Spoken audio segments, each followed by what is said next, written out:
శివాయ. ఓం నమో నారాయణాయ.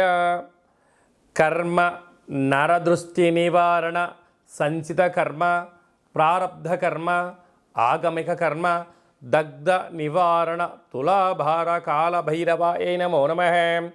ఓం దిగంబరాయ విద్మహే సింహవాహనాయ ధీమహి తన్నో సంహార కాల భైరవ ప్రచోదయాత్. ఓం శ్రీ మహాలక్ష్మీదేవ్యై నమోస్తుతే. హరి ఓం. మా ఛానల్కి స్వాగతం. చూస్తున్న వీక్షకులకు ప్రేక్షకులకు ప్రియ కాలభైరవ భగవద్బంధులకి స్వాగతం పలుకుతూ మమ్మల్ని ఎంతగానో ఆదరిస్తూ ఉండబడినటువంటి ప్రియ సోదర సోదరీమణులకు సనాతన ధర్మ సంరక్షకులకు జ్యోతిష్య అభిమానులకు స్వాగతం పలుకుతూ అందరి పేరును గణేశ నిమజ్జన మహోత్సవ శుభాకాంక్షలు. గంగా తీరం వైపు వెళ్తున్నటువంటి గణపతి స్వామివారిని ఒక ఆశీస్సులు. తండ్రి కైలాసం నుంచి వచ్చి మేము చేసిన పూజలంతను కూడా స్వీకరించి మమ్మల్ని ఏడాది వరకు సంపూర్ణ ఆయురారోగ్యాల చేత ఆశీర్వదించమని సాగర తీరం వైపు స్వామివారి వెళ్తూ ఉంటారు కనుక అందరూ స్వామివారి యొక్క ఆశీస్సులు పొందుదాం. అఖండమైనటువంటి అష్ట కష్టాలకు స్వస్తి పలుకుదాం. అష్ట ఐశ్వర్యం స్వాగతం పలుకుతాం.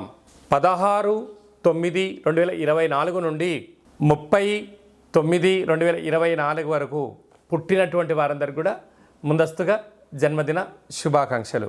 గతంలో వివాహం చేసుకున్న వారికి వివాహ వార్షికోత్సవ శుభాకాంక్షలు. ద్వాదశ రాశుల్లో గ్రహ గమనాన్ని ఒకసారి వీక్షింపచేద్దాం. వృషభ రాశిలో దేవగురు బృహస్పతి శత్రుస్థానంలో సంచార స్థితి.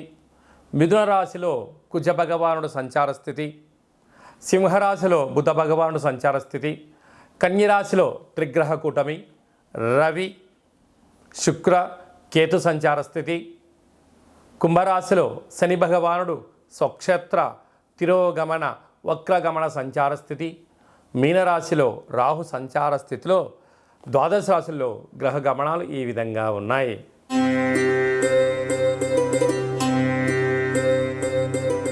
మిథున రాశి వారు విఘ్నేశ్వర స్వామివారి యొక్క నిమజ్జన మహోత్సవ సందర్భంగా ఎలాంటి విధి విధానాలు పాటించాలో ఈ వీడియోలో సవివరంగా సంపూర్ణంగా తెలుసుకుందాం. మిథున రాశిలో ఏ నక్షత్రాలు వస్తాయనగా విశేషమైనటువంటి మృగశిర నక్షత్రంలోని 3వ పాదం 4వ పాదం, ఆరుద్ర నక్షత్రంలోని 4 పాదాలు, పునర్వసు నక్షత్రంలోని 3 పాదాలు కలిపితే మిథున రాశి. చాలామందికి పుట్టినటువంటి కాల సమయంలో డేటా ఆఫ్ బర్త్లు లేనటువంటి కారణం వలన పేరు యొక్క మొదటి అక్షరాన్ని అనుసరిస్తూ ఆ రాశిని తెలుసుకునే ప్రయత్నం చేద్దాం. కా కి కు ఖం అజ్ఞ చ కే కో హ అక్షరాల వారందరూ కూడా మిథున రాశి జాతకులే. మిథున రాశికి అధిపతి బుధ భగవానుడు కనుక విఘ్నేశ్వర స్వామివారి యొక్క ఆశీస్సుల కోసము స్వామివారు సాగర తీర ప్రయాణం చేస్తున్నటువంటి కాల సమయంలో పెసరపప్పుతో కూడుకున్నటువంటి ఒక 5 ప్రమిదలను రెడీ చేసుకొని అందులో 18 ఒత్తులను వేసి స్వామివారికి మంగళ నీరాజనంను సమర్పించినట్లయితే మంచి బుద్ధి మంచి జ్ఞానము, జాతకంలో ఉన్న గ్రహ దోషాలు తొలగిపోవడము, రాశిలోనే కుజ భగవానుడు ఉన్నాడు కనుక అంతర్గతమైనటువంటి శత్రులు బహిర్గతమైనటువంటి దృష్టి యొక్క ప్రభావము తొలగిపోయి మీరు అనుకుంటున్నటువంటి భూయోగము గృహయోగము రాజయోగము మిథున రాశి వారి సొంతమవుతాయని చెప్పి గమనించాలి. అలాగే తృతీయంలో బుధ భగవానుడు సంచారం చేయడం వలన తల్లిదండ్రుల యొక్క ఆశీస్సులు, తల్లిదండ్రులకు గతించినటువంటి పెద్దవారికి ఈ యొక్క వారికి ఇష్టమైన ఆహారాన్ని ఫోటోకు నైవేద్యంగా పెట్టి ఆ కార్యక్రమాల్ని మహాలయ పక్ష కార్యక్రమాన్ని ఆచరింప చేసినట్లయితే మిథున రాశి వారికి ఆనందానికి అవధులు లేవు అని చెప్పి గమనించాలి. అర్ధాష్టమ రవి శుక్రకేతు సంచార స్థితి ఉన్నప్పుడు మీ జన్మ నక్షత్రం రోజున పూర్ణిమ అమావాస్య తిథుల యందున దూరావాయు జల ప్రయాణాలు పెట్టుకోవద్దు. అలాగా కొద్దిపాటి స్వల్పమైనటువంటి అనవసరమైన ఖర్చులు ఉండేటువంటి అవకాశాలు ఉన్నాయి. తస్మాత్ జాగ్రత్త. భాగ్యస్థానంలో శని భగవానుడు వక్రగమన సంచార స్థితి ఉన్నప్పుడు అన్యూన్యమైన గృహస్థాశ్రమ జీవితము, విలాసము, విందులు, వినోదాలు, తీర్థయాత్ర కార్యక్రమాలలో సకుటుంబ సపరివార సమేతంగా పాల్గొని ఆనందము మిథున రాశి వారి సొంతం అని చెప్పి గమనించాలి. రాజ్యస్థానంలో రాహు సంచారం చేయడం వలన ప్రమోషన్స్, ఉద్యోగ మార్పిడి, ధన ఆకర్షణ, స్థిరచరాస్తులు మీ సొంతమైతే అని చెప్పి గమనించాలి.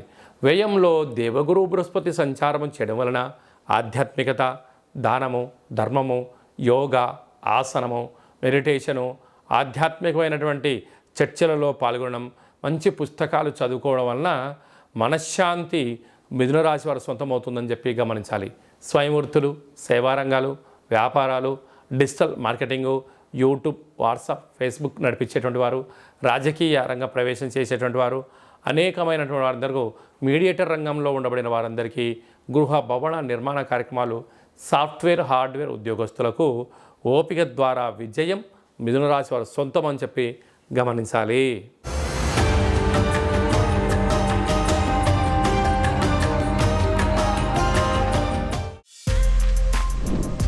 For more videos like this, subscribe Big TV channel.